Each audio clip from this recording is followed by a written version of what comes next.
All right, so another episode of Double S with your boy, Mr. Remarkable and Lord 905. We You here. know what it is?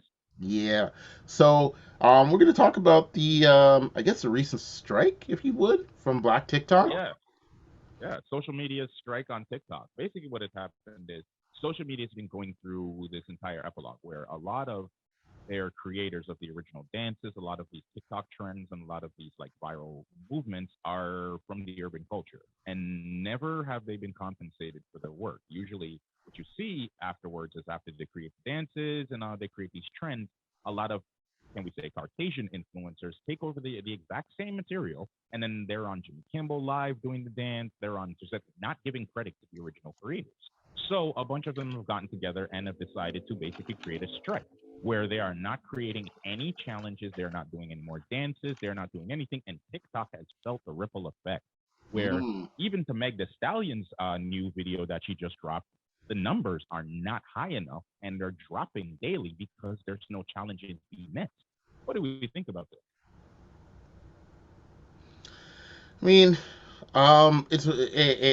it's good because the people who are there and saying, hey, you know what, we need to take charge and take responsibility of like what we contribute to society and how we're getting recognized for what exactly we're doing. It's reclaiming, I would say to a certain extent, like a resource, like a Yeah, natural it resource, is their and kind of power. come It's back. their own power.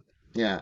So, I mean, I've watched a certain group of TikTokers, not necessarily I can't remember the guy's name right now, but he's a huge influencer. He did the Drake. He's done like numerous Drake videos, and he's a little shorter black guy. He kind of chubby, but he does a lot of influential channels.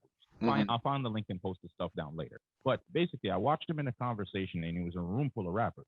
And what was happening was they were telling him, "I need you to do the Shiggy." That was his name, and they were saying, "Yo, Shiggy, I need you to do a challenge for me. I need you to create another challenge for me." The guy and Shiggy turned around and was like, "Yeah, bro, that's cool, but I need like 15,000 for you to do that." And the guy's like, "What the hell you mean, bro? Like, look at you getting lit off of these things or whatever else." And the guy's like, "Bro, that's my job. I don't Right. get like just because I create these challenges for Drake or something like that. Like, I don't get offers. I don't get paid by a lot of these people. I do it to create enough more for my brand. But if you want me to do it specifically for you, you got to pay me some bread." And I can completely respect that. And to be honest with you, I think it's also on social media and it's also on onus of the artist to put some bread in the pockets of these creators. If you want them Mm. to go viral or us your song blow up, why not reach out and give them a little bit of a bag, bro? You might retain a dancer that can create challenges for you later on. Like you're creating opportunities. But no, you expected that work to be done free, and these people and these content creators should actually do these things for you because of the love? No, they should be paid. And I respect the strike. I mean, yeah, considering the fact like the platform makes a lot of money, um, the people who are able to walk away from it and getting the notoriety for their particular dance gets a lot of money and being recognized for stuff. And then there's a lot of these creators who come on, right? Like, look at the kid who made the floss dance and all that sort of stuff. He got his 15 Uh, minutes of fame, and and he he didn't really. continued to get his bag because I see him and stuff all the time. Well, yeah, he was being pulled and featured on a whole bunch of stuff like that and videos, and people recognize that. So, like, obviously, the community is looking for that same notoriety, and not really saying that like it's not fair and we're complaining, but they want to get theirs because it takes a lot. Like, to create something that becomes viral and consumable of that capacity. And, it's unfortunate that the system's not there to allow the creators to reap their benefits, right? Like, it makes me wonder if TikTok needs to introduce a similar algorithm like on Facebook or Twitch, where the views translates into currency, right? Mm-hmm. All these people are looking for a fair way to monetize and get their dues, and like, yeah, and They should. I appreciate people making the stands, right? Like, I don't know if you're speaking about the same creator, Eric Lewis, right? So, in regards to Megan Thee Stallion, he kind of just, boycotted Yeah. TikTok with that that stuff, right? He literally went on TikTok and That was was just yeah, like, that was one. He was one of the people who said we're not doing this until you guys start pulling out the bag and actually start paying us to do this work. We're not doing these challenges anymore, and yeah, I respect the he boy. pretty much downright mic dropped and said this app would be nothing without black people. So like to make such a Fact. bold statement, but it's true, right? It's another app that's kind of designed with exploitation of the people in mind, and at the most, it's that because our community is going to be quick to kind of create these things and get them going. And that's the thing, right? Like a lot of the stuff going back to creators, there's stuff that people just stumble upon, right?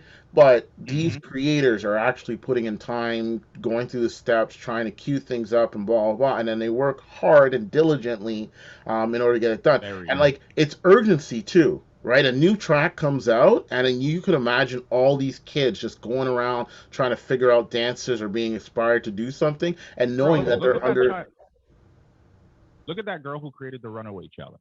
right. If it wasn't for that, that song wouldn't have gone anywhere. Why? Because Renegade was out 6 months to like I think like a couple months before that song was even dropped on TikTok. Hmm. On purpose, when she created that dance and that challenge, the numbers, like you can correlate the success to her challenge. She literally created it and his numbers soar. I mean, he took care of her. And Yeah. from what I understand, like, he gave her a little bit of a bag and they've been friends and he's shown up on her page and he's shown her love. So that actually correlates to something for her. Now she can actually, create a brand and actually go somewhere with that. That is all these artists are wanting. Sometimes it's just credit. Like the credit alone to say, "Yo, I'm the one who created the dance, or I'm the one who created the challenge," gives them the license to now create an opportunity for themselves. And Yeah. they don't even get that. Like, Right. just at least give these kids the credit they deserve, man.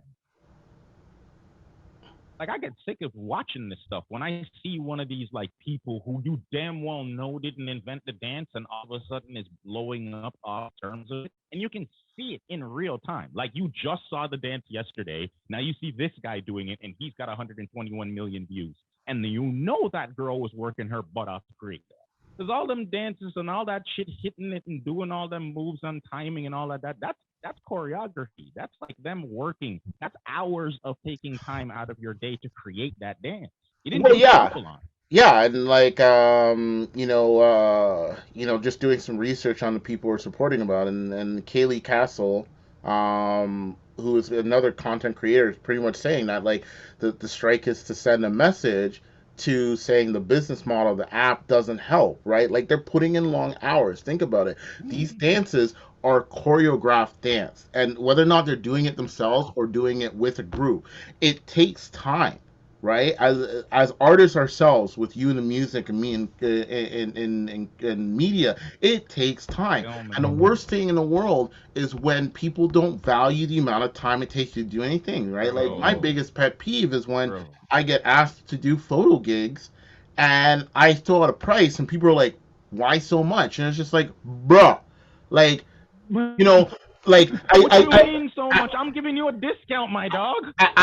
I get you can take photos with these and they come out really good, right? But the difference between this and the creative eye and me whipping out my camera is that I'm going to be conscious about how the photo looks, not only when it's being taken, but post, right? So it's like, I always do photo shoots with people, and I'm going to go off on a tangent a bit, but it's well deserved.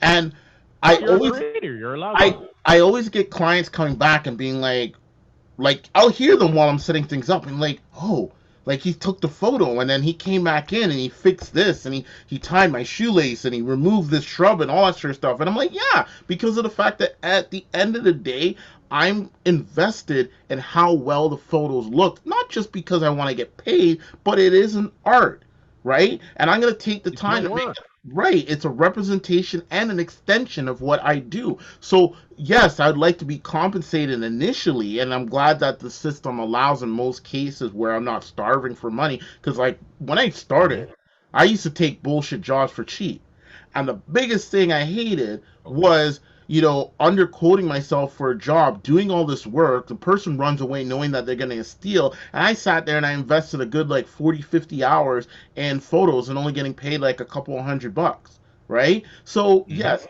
I bought into the experience needed in order to A, get better at what I do, improve my workload, Mhm. and also be able to have the foresight to be like, Paid you. yeah, it's something I can do and can't do. But it's an investment. And like I said, to this day, when I throw out quotes, people do it. It's like that meme I saw the other day where a mechanic went to go fix a jet engine, and they're like, he Mhm. quoted them like $100,000 or something like that, big old jet oil engine, and Yeah. like their engineers are weren't able to keep it running and stuff like that. He walks up, knocks it with a wrench, heard something, it made a particular ping, goes into his case, gets out one nut, tightens three parts of it, and the engine works Mhm. flawlessly. And he's like, okay, pay me. And they're sitting here and being like, why do we have to pay him? And he literally said, you had engineers working for over 100 hours trying to fix this out.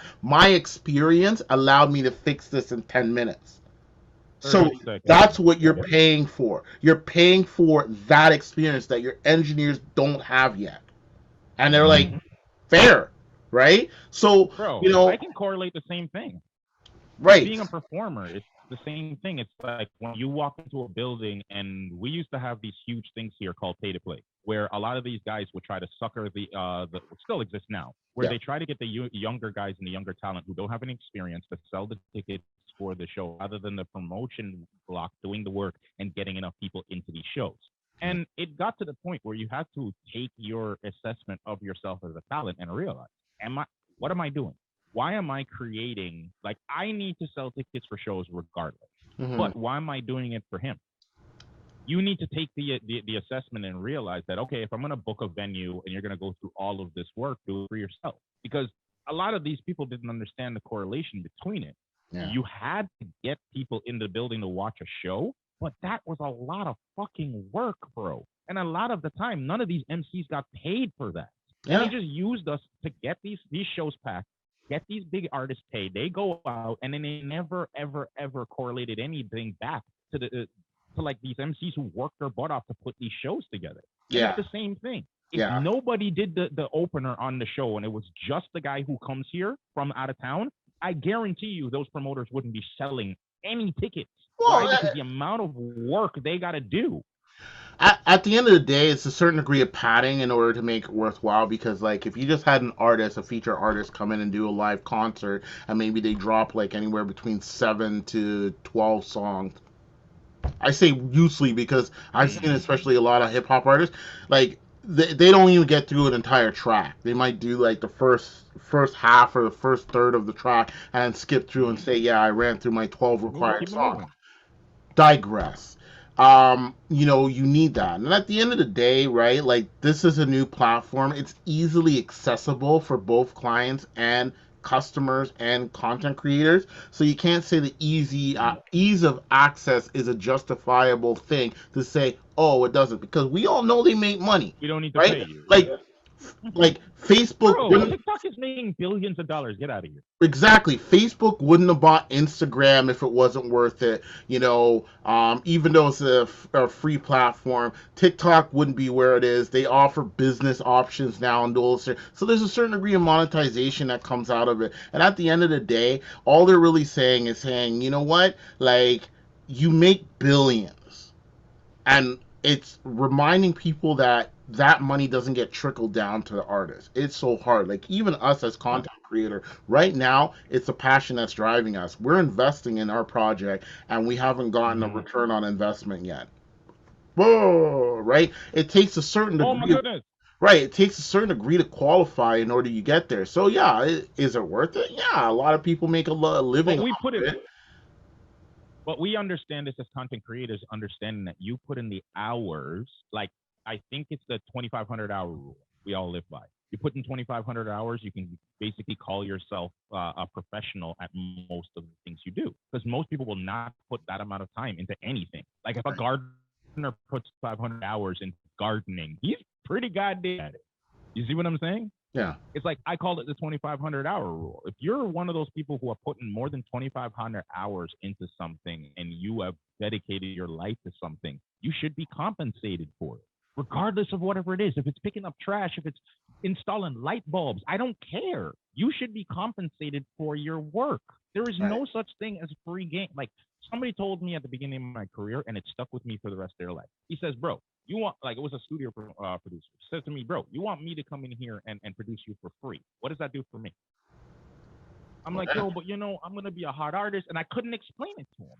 And he said to me, bro, this is how you need to listen to your life, and this is how you need to list your career. He says, yo, the dollar you put into your career, it means that you equate that into value for yourself. He says, if you know where that dollar came from and you worked your butt off, you're gonna come into the studio and work your ass off to basically Hmm. make sure that dollar was well spent.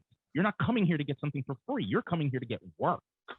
Yeah. And it stuck with me from And day one till and now. and the thing is that I agree with a lot of the people who are voicing their opinions on this strike and saying, hey, you know what, like they're just looking to open up conversation about equality and payment in it, because just like every other platform, TikTok is going to find a way to monetize more components of it, either introducing Fact. a TikTok premium or adding advertising, all that sort of stuff.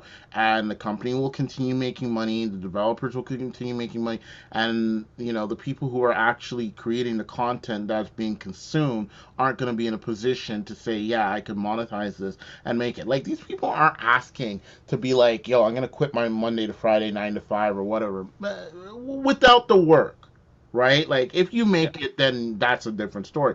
But everyone needs to be incentivized. Like, I put this conversation all the time, especially with people, and how they're like, you need to be incentivized to do something. And people are like, no, people do Fact. things because they just do it. And she's like, no, there's always an incentive. If you No. went to work Oh. tomorrow, right? And your boss told you Mm. you weren't going to get paid today. Just cuz. No reason. Like, oh, the company's underperforming and your sacrifice today might help us later. Even with that the caveat, most people would be like, whatever. But we all know that everyone, unless you own the business or you have a tight relationship with the owner or whatever, if you walked into work and they said, I need you to work your 8 hours, but you're not going to get paid today, you You'll be gone. going home. You'd be Mm-hmm. like, all right, cool. You find the money to pay me, and then I'll come to work. Not the other way True around. that. We work because we know at the end of the pay period we're gonna get paid. We do things for Mm. friends because we like to hope, based off your relationship, that they will do something in return. It's always that give and take, equivocal exchange, reciprocity, whatever you want to justify it, people is. So when it comes to this, a lot of Well, people are realizing how much this thing platform grew because of the content. People are willing to put in the work and put in it, but they're realizing now that it's just like, yo, this is a lot of work, right? And they're concerned because it's just like, now that society's getting back to normal, to a certain extent, the new normal, whatever. Um, yeah, we know. it's going to be more difficult to retain people. So imagine 2 3 months from now, you go through all that effort to make a dance, and you're not yielding the same numbers, right? Because everyone's kind of gone otherwise or whatever. That's But one it's already concern. happening though. When they changed all those algorithms, it had that same effect. Yeah. So So a lot of these people now, they're correlating that. Like I watch these TikTok. I've watched. I don't necessarily have TikTok, but I've watched in the last basically since the strike has happened. There's been no challenges. There's been nothing being pushed out. There's no nothing. Social media has been boring well, yeah, because flat out because these creators are not on there. There's nothing new. yeah. It's just either a rapper doing something that or new jewelry or yada yada yada. But there's no dance. There's no life in this because they're all off of TikTok right now. Hmm. And I feel sorry because the Caucasians obviously don't have the talent to create new dances. Yeah. We're seeing this whole week. They've had this whole week to create one, and not one of them has done it. Yeah. So yeah, like at the end of the day, and to wrap things up for the most part, you know, these creators are itching to push the envelope, right? They'll do better dancers, they'll do better features, they'll do all these things to the point where, like, I could see these challenges turning into music videos in their own right. Right? It's a perfect opportunity for these artists to collaborate Mm, with people and see what we're doing and kind of take the responsibility off of being like, yo, it'd be like Megan Stallion video with like the certain group doing the music video or whatever. Anyways, So yeah, it's an opportunity. So I'm glad that they took a step back and said, "Yo, let's catch this quick before it turns into a situation where it's just like, oh, you've been doing this for years. Why are you worried about monetization now? No, grab them by the We've balls." never we've never seen this before. Yeah, We've never seen this before. We've never seen our culture catch something early and say we want compensation before you get the bag. yeah, We've and never seen this before. This is this rightfully so. brand new group of talented people and smart group of people that saw this coming and says, "No, we're gonna push the pause button on this until you give us the necessary compensation."